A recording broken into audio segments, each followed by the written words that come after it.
அல்ஹம்துலில்லாஹி ரபில் ஆலமீன். அல்லாஹும்ம ஸல்லி அலா முஹம்மதின் வல ஆலி முஹம்மதின் வபாரிக் வசல்லிம் அலைஹி. அஸ்ஸலாமு அலைக்கும் வரஹ்மத்துல்லாஹி வபரகாத்துஹு. வெல்கம் டு வாய்ஸ் ஆஃப் ஈமான். எல்லோரும் எப்படி இருக்கீங்க? நல்லா இருக்கீங்களா? அல்ஹம்துலில்லாஹ். அல்லாஹ் சுப்ஹானஹு வ தஆலா உங்களுக்கு நீண்ட ஆயுளையும் ஆரோக்கியத்தையும் வழங்க வேண்டும் என்று துவா செஞ்சு ஆரம்பிக்கிறேன். அல்லாஹ் சுப்ஹானஹு வ தஆலா மனிதனுக்கு கொடுத்த மிகப்பெரிய அருட்கொடைகளில் ஒன்று துவா. நம்மக்கிட்ட இருக்கிற பலமே இந்த துவா தான். இந்த துவாவை பொறுத்த வரைக்கும் நாம் பயன்படுத்துகிற விதத்தை பொறுத்து தான் அது நமக்கு பயன் அளிக்குமா பயன் அளிக்காதா என்பதில் இருக்குது. துவாக்கள் எப்பவுமே பயன் அளிக்கும். எந்த ஒரு துவாவும் நிறைவேறாமல் போகவே போகாது. 3 வழிகளில் அல்லாஹ் நாம் கேட்குற துவாக்களை கண்டிப்பாக நிறைவேற்றி தருவோம். என்றைக்குமே நாம் கேட்குற துவா வீணாக போகவே போகாது. அப்படி மட்டும் நினைக்கவே நினைக்காதீங்க. நான் இவ்வளோ துவா கேட்டேன் ஒன்றுமே நடக்கலை சொல்லிட்டு. கண்டிப்பாக நடக்கும். உங்களுக்கு வந்த ஆபத்தை அல்லாஹ் நீக்கியிருப்பான். நீங்கள் கேட்ட துவாக்கள் மூலமாக நிறைய நன்மைகளை உங்களுக்கு வழங்கியிருப்பான். அது எதுவுமே உங்களுக்கு தெரியாது. நீங்கள் கேட்டுக்கொண்டே இருங்க, நிச்சயமாக உங்கள் வாழ்க்கை மாறும். நிறைய துவாக்கள் இருக்குது. சில துவாக்களை பொறுத்த வரைக்கும் சந்தர்ப்பத்தில் ஊதுற மாதிரி இருக்கும். சில துவாக்கள் தொழுகைக்கு பிறகு ஊதுற மாதிரி இருக்கும். அந்தந்த துவாக்களை இந்த நேரத்தில் நம்ம கரெக்டாக செலக்ட் பண்ணி ஓதிட்டு வரும்போது இன்ஷா அல்லாஹ் நல்ல பலன் அளிக்கும். அதே போல் சில துவாக்கள் திக்ர்கள் இருக்கும். ரொம்ப சிம்பிளாக இருக்கும், சின்ன வார்த்தைகளாக இருக்கும். ஆனால் அதை ஓதுவதால் நம்ம பெரிய பெரிய துவாக்கள் ஓதி கிடைக்கும் பலனை விட அதிகமான பலன், விரைவாக பலன் கிடைக்கும்.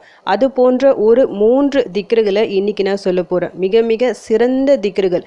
ஒவ்வொரு தொழுகைக்கு பிறகும் இதை நீங்கள் 10 முறை ஓதுனா போதும். இன்ஷா அல்லாஹ் உங்களுடைய எல்லா தேவைகளும் நிறைவேறும், உங்கள் கஷ்டங்களும் நிறைவேறும்.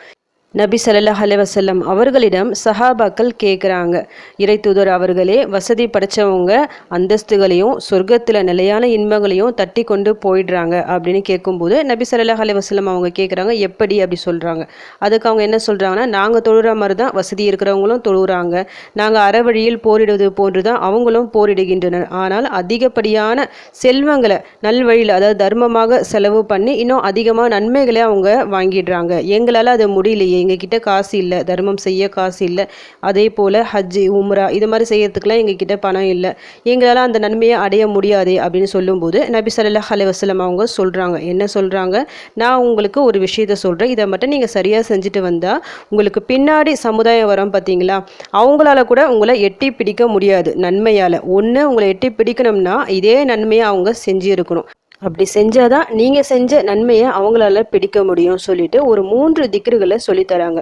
ஒவ்வொரு தொழுகைக்கு பிறகும் சுபஹானல்லா அது 10 முறை ஓத சொல்கிறாங்க. அடுத்ததாக அல்ஹம்துலில்லாஹ் 10 முறை, அல்லாஹு அக்பர் 10 முறை, ஆக மொத்தம் 30 முறை. இந்த சுபஹானல்லா, அல்ஹம்துலில்லாஹ், அல்லாஹு அக்பர் சொல்லிட்டு நம்ம 30 முறை ஒவ்வொரு தொழுகைக்கு பிறகும் ஓதுனாலே நிறைய நன்மைகள் கிடைக்கும். நன்மைகள் மட்டும் இல்லை, இன்னொரு ஹதீஸில் என்ன வந்திருக்குன்னா, சுபஹானல்லா, அல்ஹம்துலில்லாஹ், அல்லாஹு அக்பர் இந்த 3 திக்ருகளையும் ஒவ்வொரு தொழுகைக்கு பிறகு 10 முறை ஓதிட்டு பிறகு நாம் துவா செஞ்சால் நம்முடைய துவாக்கள் உடனே கபூலாகும் அப்படின்னு ஒரு ஹதீஸ் வந்திருக்கு.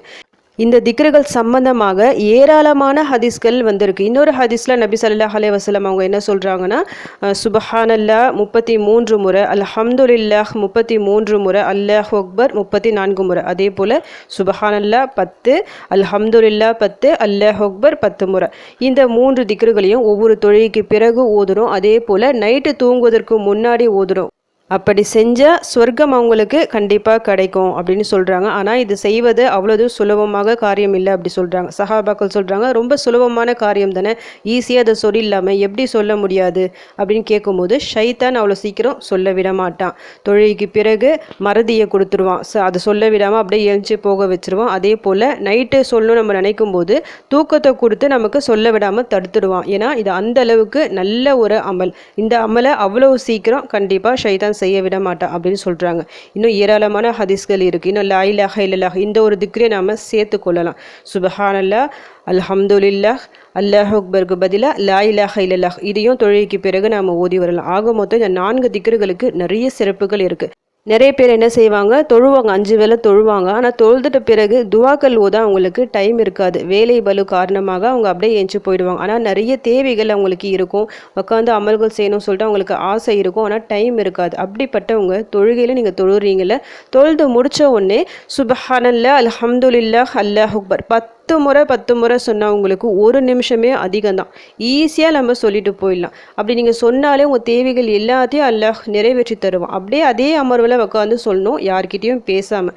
இதே மாதிரி ஒவ்வொரு தொழுகைக்கு பிறகு நீங்கள் இதை மாதிரி ஓதி துவா செஞ்சு பாருங்கள். உங்கள் கஷ்டங்கள் பிரச்சனைகள் எல்லாமே ஒன்று ஒன்றா விலகிவிடும். எவ்வளோ பெரிய தேவை இருந்தாலும் சரி, இந்த சின்ன திக்ருகள் அதை ரொம்ப ஈஸியாக நிறைவேற்றி தரும். அதே போல் எவ்வளோ கடன்கள் வறுமை நோய் நொடிகள் இருந்தாலும் சரி, இந்த சின்ன திக்ருகளை நீங்கள் 10 முறை சொல்லி அல்லாஹ்விடம் உதவி கேட்டாலே போதும்.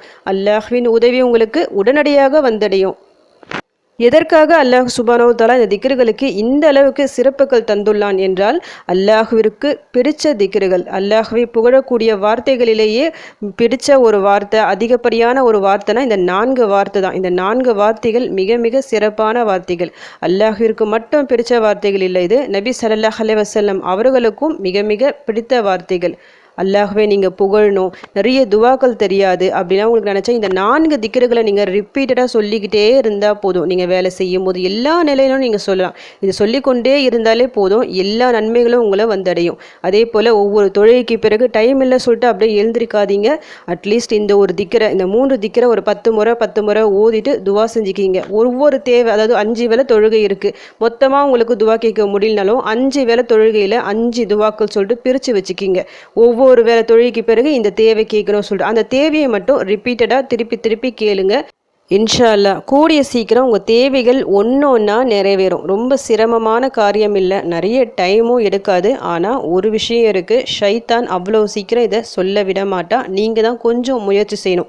எப்படியாவது தொழுது முடித்த உடனே இதை ஓதிடணும், நைட்டு தூங்கத்துக்கு முன்னாடி இதை சொல்லிட்டு தான் நம்ம தூங்கணும் சொல்லிட்டு நீங்கள் நியத்து வச்சுக்கிங்க. நியத்து வச்சாலே போதும், கண்டிப்பாக அது நிறைவேறும். ஒரு வாரம் நீங்கள் தொடர்ந்து இதை ஓதிட்டு வந்தாலே ஆட்டோமேட்டிக்காக உங்களுக்கு இது அப்படியே வந்துடும். நீங்கள் தொழுகை முடிச்சுட்டு இந்த திக்ருகளை சொல்லாமல் எழுந்திரிக்க மாட்டீங்க. அந்த மாதிரி உங்களுக்கு செட் ஆகிடும். முயற்சி செஞ்சு பாருங்கள். இன்ஷா அல்லாஹ் எல்லா நல்ல காரியங்களும் உங்களுக்கு கைகூடி வரும். அல்லாஹ்வின் அன்பும் அருளும் நேசமும் நமக்கு கிடைக்கும். சுபஹானல்லாஹ், அல்ஹம்துலில்லாஹ், லா இலாஹ இல்லல்லாஹ், அல்லாஹ் அக்பர். இப்படி நாம் சொல்கிற ஒவ்வொரு வார்த்தைக்கும் ஒவ்வொருத்தருக்கு சதக்கா கொடுத்த நன்மை நமக்கு கிடைக்கும். வசதியானவங்களுக்கு சதக்கா கொடுக்க முடியும், வசதி இல்லாதவர்களுக்கு ஆசை இருக்கும் ஆனால் சதக்கா கொடுக்க முடியாது. அப்படிப்பட்டவங்க இந்த திக்ருகளை அதிகமாக சொல்லுங்கள். இன்ஷா அல்லாஹ் இந்த உலகத்திலும் உங்களுக்கு கை கொடுக்கும், மறுமையிலும் உங்களுக்கு நன்மைகளை வாரி வழங்கி ஒரு பெரிய ஒரு அந்தஸ்தான ஒரு இடத்துல உங்களை உட்கார வைக்கும். நிறைய சகோதர சகோதரிகள் கமெண்ட்ஸில் கேட்டுருக்கீங்க, எனக்காக துவா செய்யுங்க, இந்த பிரச்சனை எனக்கு இருக்குது துவா செய்யுங்க சொல்லிட்டு. உங்கள் எல்லாருக்காகவும் நான் துவா கேட்டுன்னு தான் இருக்கிறேன். அதே போல் எனக்காகவும் துவா செஞ்சுக்கிங்க. அல்லாஹ் சுப்ஹானஹு வ தஆலா உங்களுடைய அனைத்து கஷ்டங்களையும் பிரச்சனைகளையும் நீக்கி உங்கள் வாழ்க்கையில் நிம்மதியை சந்தோஷத்தை ரஹாத்தை தரணும் சொல்லிட்டு நான் அல்லாஹ்விடம் எப்போதும் துவா செஞ்சுக்கிறேன். அல்ஹம்துலில்லாஹ். இந்த வீடியோ உங்கள் எல்லாருக்கும் யூஸ்ஃபுல்லாக இருக்கும்னு நினைக்கிறேன். நீங்கள் தெரிஞ்ச இந்த விஷயத்தை மற்றவங்களுக்கும் எத்தி வைங்க. இதன் மூலம் அவர்களும் பலனடையலாம். இன்ஷா அல்லாஹ். அடுத்த பதிவில் சந்திக்கலாம். ஜஸக்கல்லாஹு கைரன் கசீரா. அஸ்ஸலாமு அலைக்கும் வரஹ்மத்துல்லாஹி வபரகாத்துஹு.